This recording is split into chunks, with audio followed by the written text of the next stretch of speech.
Charge and field.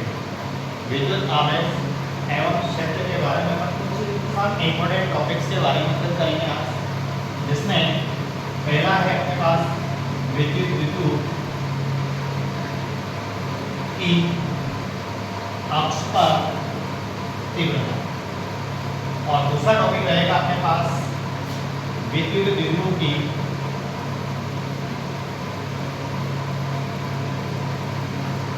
निरक्ष पर तीव्रता।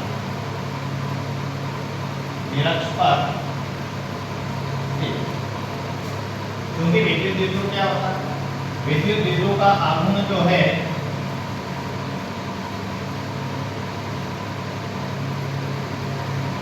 विद्युत आघूर्ण P vector equal to Q multiple of 2A vector. Equation number first, मान लीजिए कोई विद्युत विद्युत है -Q प्लस Q और बीच में इनके डिस्टेंस है 2A। मध्य बिंदु से स्मॉल r दूरी पर मान लीजिए कोई बिंदु P लिया और बिंदु P पर क्या मानते हैं पर एक एकांक धन आवेश मानते हैं। मान लीजिए कितना है, एकांक धन आवेश की वैल्यू है +1 कूलम। कितनी है, +1 कूलम। +1 कूलम अगर एकांक धन आवेश की है तो यहाँ पे पॉजिटिव चार्ज इस पॉजिटिव चार्ज को क्या करेगा, रिपेल करेगा। पॉजिटिव चार्ज इस पॉजिटिव चार्ज को क्या करेगा, रिपेल करेगा। तो इस पर इलेक्ट्रिक फील्ड किसकी सहायता से, फोर्स इक्वल टू QE। तो फोर्स कितना लगेगा, QE मींस इस पे E equal to Q upon F means E बिंदु B पे इलेक्ट्रिक फील्ड की डायरेक्शन किधर होगी, इधर की। बात करें अपन बिंदु A पर, बिंदु A पर कौन सा चार्ज है, -Q प्लस को जो करता है अट्रैक्ट करता है, तो इसका मतलब है आकर्षण बल लगेगा। तो इस पर तीव्रता कितनी लगेगी, EA। कितनी लगेगी, EA। दूसरी बात डिस्टेंस की बात करें तो डिस्टेंस कितनी है, स्मॉल r डिस्टेंस है, तो बिंदु B से इसकी डिस्टेंस कितनी होगी, स्मॉल r -1, और बिंदु B की बिंदु A से डिस्टेंस कितनी होगी, स्मॉल r। ये यहाँ पे बात करें A है, ये A है, तो पूरा 2A, ये पूरी R है, R में ये और ऐड करते हैं, कितना हो जाएगा, R + A। कितनी हो जाएगी, R + A। तो बिंदु A पर तीव्रता, बिंदु A पर तीव्रता कितनी होगी, क्या फॉर्मूला होता है, KQ अपॉन A पर बात कर रहे हैं तो A पर बिंदु B से A तक की दूरी कितनी है, B से A तक की दूरी कितनी है, R + A इसका होल स्क्वायर। फॉर्मूला क्या होता है तीव्रता का, E equal to KQ upon R square. तो इसकी सहायता से स्मॉल r होता है A minus charge, Q charge से बिंदु B तक की दूरी। तो अपने पास कितनी है, R + A इसका होल स्क्वायर। डायरेक्शन किधर होगी, देखिए B से A की ओर, B से A की ओर, ये इसकी दिशा होगी। ऐसे अगर हम बात करें बिंदु B पर तीव्रता, बिंदु B पर तीव्रता कितनी होगी, KQ upon R - A। R - A क्यों किया, क्योंकि बिंदु B से P तक की दूरी कितनी है, टोटल यहाँ पे बात करेंगे पूरी R है, तो इसमें से अगर हम हटा दें इस दूरी को, दूरी कितनी आ जाएगी, B से P की दूरी कितनी, R - A इसका होल स्क्वायर। डायरेक्शन किधर है, B से P की ओर। डायरेक्शन किधर है, B से P की ओर, ठीक है। यहाँ पे परिणामी तीव्रता, परिणामी तीव्रता कितनी होगी, तो परिणामी तीव्रता की मैं बात करूं तो ई बी माइनस ई ए, ई बी माइनस ई ए कितना होता है, ई बी माइनस ई ए, इसकी वैल्यू हो जाएगी ए क्यू अपॉन, बिंदु बी पर बात कर रहे हैं तो बिंदु बी पर तीव्रता कितनी है, आर माइनस ए इसका whole square, R minus A इसका whole square minus of A Q upon R plus A whole square. तो ए क्यू कॉमन ले लें, ऊपर लिख देता हूं E equal to A Q को अपन ने कॉमन ले लिया, तो यहाँ पे क्या बना, r माइनस ए का whole square minus of 1 upon r plus a का होल स्क्वायर।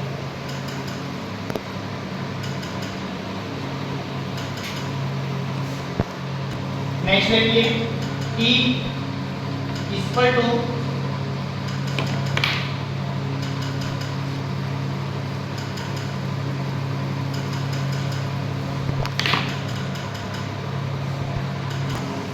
कितनी तीव्रता आ जाएगी, E equal to k q अपन ने कॉमन ले लिया, तो यहाँ पे अपन एलसीएम लेंगे तो r माइनस ए r प्लस ए इनका होल स्क्वायर, r माइनस ए से r माइनस ए कैंसिल आउट हो गया, तो क्या बचेगा ऊपर r प्लस ए का whole square minus r plus a से r plus a cancel out हो गया, तो क्या बचेगा r माइनस ए का होल स्क्वायर।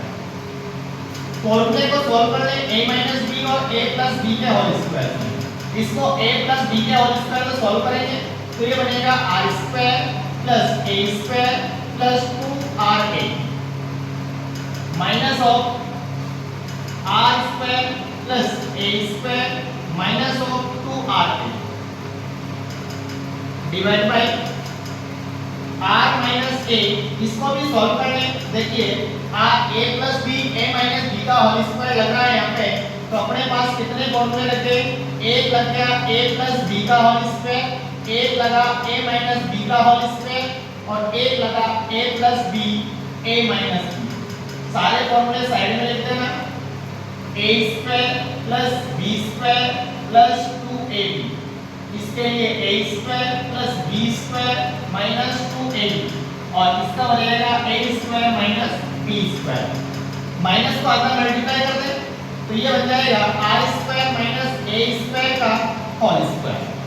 तो यहाँ पे अगर बात करें तो E equal to a Q r square plus a square plus 2ra minus of r square minus of a square plus 2ra divide में देखिए r square minus a square का होल स्क्वायर।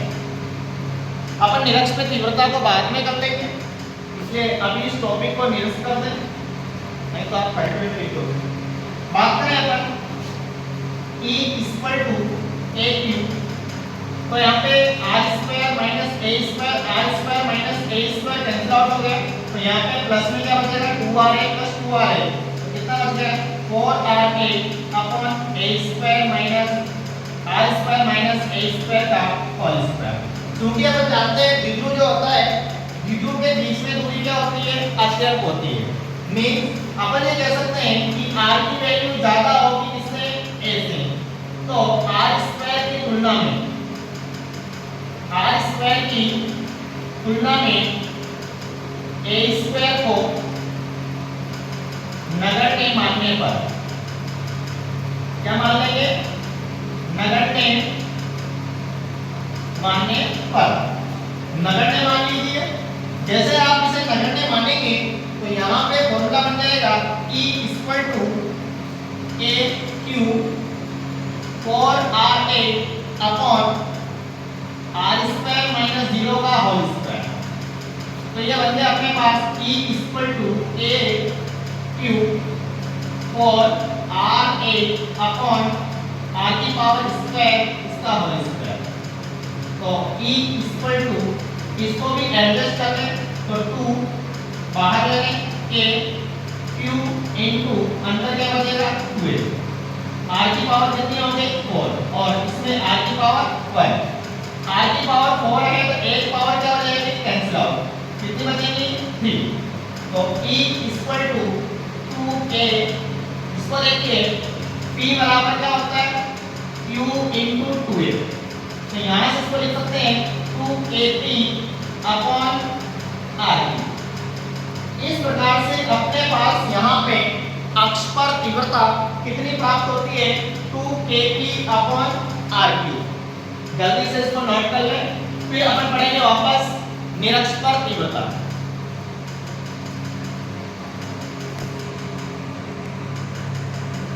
चलते हैं निरक्ष पर तीव्रता कैसे ज्ञात करते हैं। तो निरक्ष पर तीव्रता ज्ञात करने के लिए पहले अपने को पता होना चाहिए कि निरक्ष होती क्या है। निरक्ष होती क्या है, मान लीजिए अगर कोई विद्युत द्विध्रुव है और उस विद्युत द्विध्रुव के मध्य बिंदु से, मान लिया मध्य बिंदु यहाँ पे क्या है O, इस O से द्विध्रुव की जो दूरी होती है कितनी होती है 2a minus q plus q, यहाँ पे स्मॉल a, इस मध्य बिंदु से लंबवत दूरी, थोड़ा सा बड़ा बना देते हैं डायग्राम को, चलिए माइनस q प्लस q, इससे लंबवत दूरी स्मॉल r दूरी पर क्या है बिंदु P। तो ये जो लंबवत दूरी है स्मॉल r, ये कहलाती है आपकी निरक्ष रेखा। माइनस q प्लस q, ये कितनी दूरी हो जाएगी a और द्विध्रुव की टोटल दूरी कितनी होती है मध्य की 2a। मध्य बिंदु को बिंदु P से मिलाएं और बिंदु P को B से मिलाएं, ठीक है।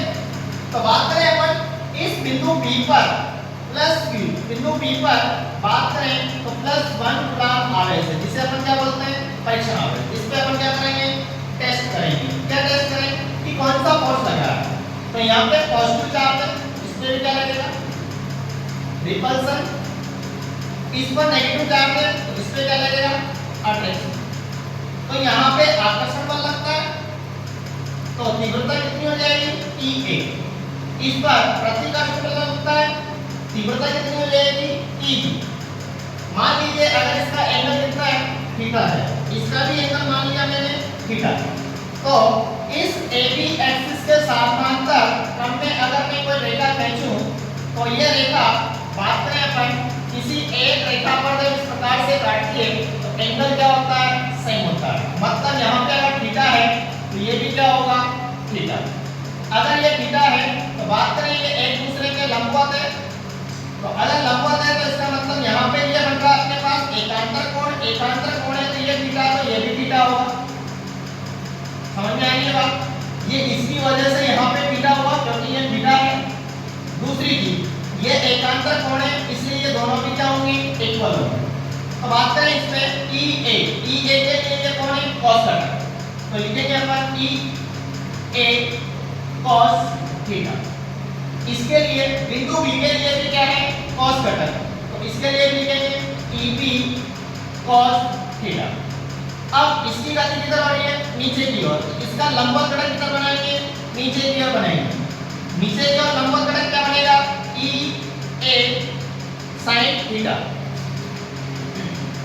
EA sin theta. और इसकी गति किधर हो रही है ऊपर की ओर, इसमें फोर्स लगेगा EB sin थीटा। तो यहां से ये पता लग रहा है अपने को कि इसके लंबवत घटक एक दूसरे को क्या कर देंगे निरस्त कर देंगे। अगर एक दूसरे को निरस्त कर देंगे तो परिणामी तीव्रता, पहले बिंदु P पर तीव्रता निकाल लें तो उसके लिए जरूरी है कि बिंदु B से दूरी होनी चाहिए। तो यहाँ पे देखिए ये 90 डिग्री, तो ये एक समकोण त्रिभुज बन रहा है और समकोण त्रिभुज बन रहा है तो ये वाली दूरी कितनी होगी मान लिया स्मॉल r, इसकी वैल्यू कितनी है r² + a² पाइथागोरस प्रमेय से सेम दूरी यही होगी स्मॉल r बराबर, तो कुछ मान लीजिए कैपिटल R मान लीजिए है ना, स्मॉल r माना हुआ है तो स्मॉल r² + a², ठीक है। तो बिंदु A पर तीव्रता EA = K upon are square बोले तो बिंदु ए पी की ए से दूरी कितनी है आर स्क्वायर और कैपिटल आर का मान कितना है कैपिटल आर का मान है अपने पास under root r square plus a square तो आर स्क्वायर की वैल्यू कितनी हो जाएगी r square plus a square तो तीव्रता हो गई E a equal to A Q upon are square plus a square. दूसरी चीज बात करें अपन बिंदु बी पर इक्वेशन नंबर 1 मेंशन करते हैं बिंदु बी पर तीव्रता बिंदु बी पर तीव्रता की बात करें अपन E B equal to A Q upon capital R square इसके डायरेक्शन के साथ मेंशन कर दो तो डायरेक्शन की तरह पी से ए की ओर पी से ए की ओर ठीक है। बात करें इसमें सेम आर की वैल्यू वही है तो इसके लिए लिखेंगे a Q upon are square plus a square. इसमें भी डायरेक्शन क्या है डायरेक्शन की बात करें तो बी से किधर है पी की ओर बी से पी की ओर तो यहां से बन जाएगी अपने पास तीव्रता EB इक्वल टू AQ अपॉन R square plus A square. देखिए इक्वेशन नंबर 1 और 2 को देखें तो दोनों ही तीव्रताएं क्या आ रही है इक्वल तो अपन कह सकते हैं EA या फिर लिख लेना समीकरण 1 और 2 से 1 और 2 से क्या लिख सकते हैं अपन 1 और 2 से लिख सकते हैं कि EA बराबर है EB के तो मान लिया इसको कितनी है E मान लिया कितनी है E तो यहां से अगर बात करें तो परिणामी तीव्रता लंबवत घटक तो एक दूसरे को क्या कर देंगे देखो निरस्त कर देंगे तो इसके क्षैतिज घटक की क्या देंगे परिणामी बल तो यहां पे लिखेंगे लंबवत घटक परिमाण में तो क्या है समान परिमाण में समान एवं दिशा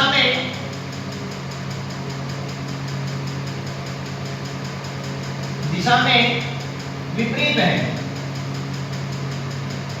विपरीत होने के कारण एक दूसरे के प्रभाव को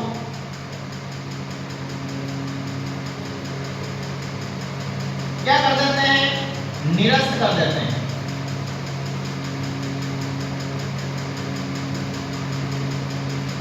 निरस्त कर देते हैं अतः परिणामी बल परिणामी तीव्रता किससे मिलेगी फिर अपने को cos घटक से तो यहां पे देखें EA cos theta plus EA cos theta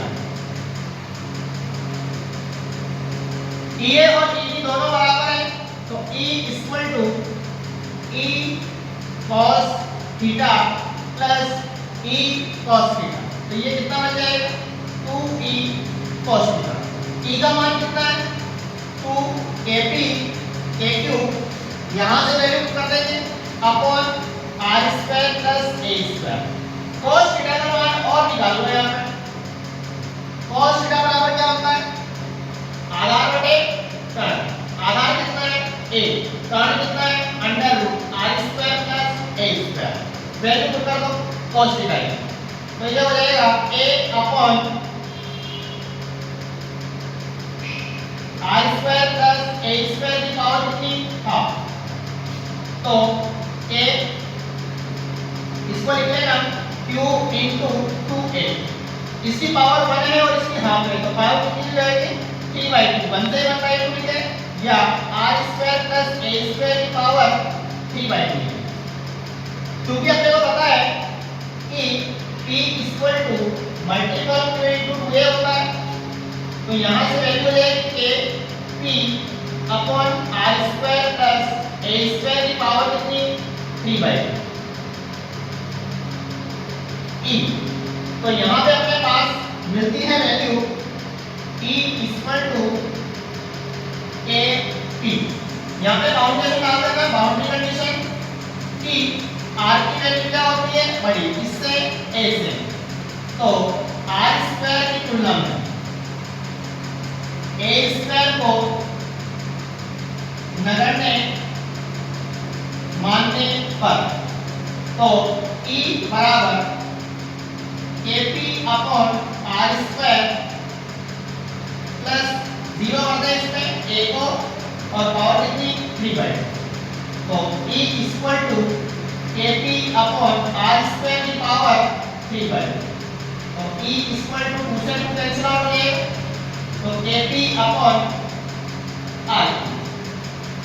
तो इस प्रकार से अपने पास निरक्षपर तीव्रता प्राप्त होती है और इस प्रकार से पहले अपन ने निकाली थी अक्षपर तीव्रता।